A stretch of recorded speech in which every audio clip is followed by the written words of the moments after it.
Alright, welcome to the third video of the three-part video crash course for Royal Revolt 2. For those who missed the first two videos, I'll just include the links in the description of this video. Right, and now, since it's the third part, we will be talking about everything else that's outside your kingdom walls or on connected to your kingdom walls. This part. All right, you can see there. So there are a few structures that are outside your castle or your kingdom walls, but still very important, and we still have a lot to discuss. So just as the first two videos, I'll be talking really fast. Not really fast, but fast. Hope that's all right with you guys, so we can cover more items or details. So let's go ahead and start with the farm. So that the farm is where you produce or make bread. And remember in the second video, silo is where we store bread. Now, the same with the taverns that creates gold. This one creates bread that you can use to fight, right? So that's the currency that you use to fight other kingdoms or even go inside dungeon rooms or vaults. So very important because without bread, I mean, there's really a lot less you can do in the game without that. All right. So, and again, as I said in the first video or in the second video, that attacking or raiding someone else's kingdom is still the fastest way to earn gold, as you can see here. So, instead of just waiting for your taverns to produce gold, this is still the fastest way to earn a lot of gold. Right. And so the higher your farm level is, the faster it can create bread and the more it can hold. And you can have up to four, two on each side, left and right of your kingdom, outside your kingdom walls. So those are your farms. And then the next would be the castle gate. So where is the castle gate? I wonder. Right. So the castle gate is actually this one. So it's one of those structures again where you think it's not clickable, but it is clickable and it can be upgraded. What it does when you upgrade it is it will increase the health or hit points that it has because this is your last line of defense when someone attacks your kingdom. So, yeah, so the higher the level of your castle gate, the longer the maze that you can configure or design for your defense.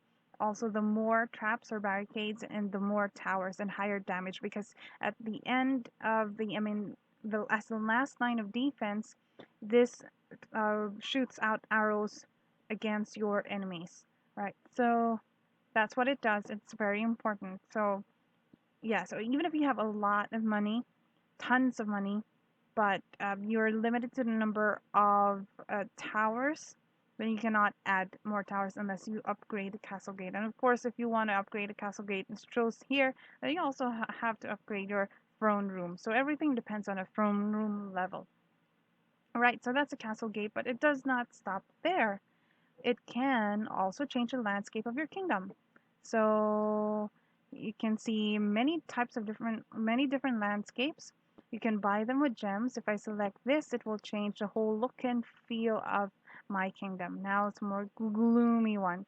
Now I'll change to a brighter setting so we can see more of the kingdom very clearly. All right, so back to this one. And yeah, so that's the castle gate. Next would be, those are the major structures outside. You can see here, this is my defense, the one, how I designed my defense. We'll talk about more of that in other videos, but you just click on one of the path tiles and it will show a grid line. And then you just click and drag, because I'm using Windows version, to configure your maze. So when I do this, this will be the path. So that will then invalidate everything else where I put them. So I'll just get them back to the way it was, get it back to the way it was. But even if that happens, you'll just have to click and then drag and move them around. Right, so back to this one. Oh no, back to this one. All right. So if you can also see that there are some obstacles say, that's fine. So I cannot create a path because of these ones. These are obstacles.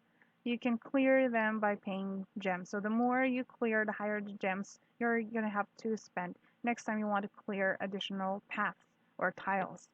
And yeah, so those are the obstacles. Of course, you can only build towers in the grassed tiles, and you can build barricades and traps in the pathways, right? And one more structure that sometimes people oversee is the tent right here. This is where your enemies start when they invade your kingdom, and that's where you can also test your defense. You don't earn anything unless you'll know it if you've made your defense difficult for others or easy. And then yeah, so the next one I want to show you is if you click on this icon, this one, you'll see history. So history of the people who attacked your kingdom. You can attack them as payback if you want. It will show you how much they robbed you of gold and trophies. But it will also show you if they used up a skill or an item to or revived their character because their leader died. You will get a gem also. So it's not all bad. Yeah. So this is also where sometimes I look for people to attack, sort of a revenge, and just to test out their defense as well. So, and how they set up their defense and learn from other players too. Okay, so yeah, very quick for the third video. So I hope this part also helped you.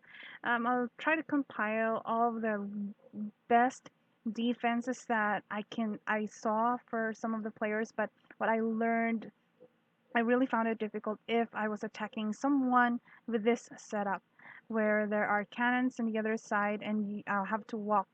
My units will have to walk this path, this length, and you have to take a U and then before they can attack the cannons because uh, that does a lot of damage, especially for mobbing units. Some units that are clumped together, so they all die together. Right, so that's just a sneak peek of what I'll do for the next video. I hope you enjoyed the three videos for Crash Course of Royal Revolt 2. And let me know if you have other games, free games, you would like me to review or give you tips and tricks on. Right, thanks, bye.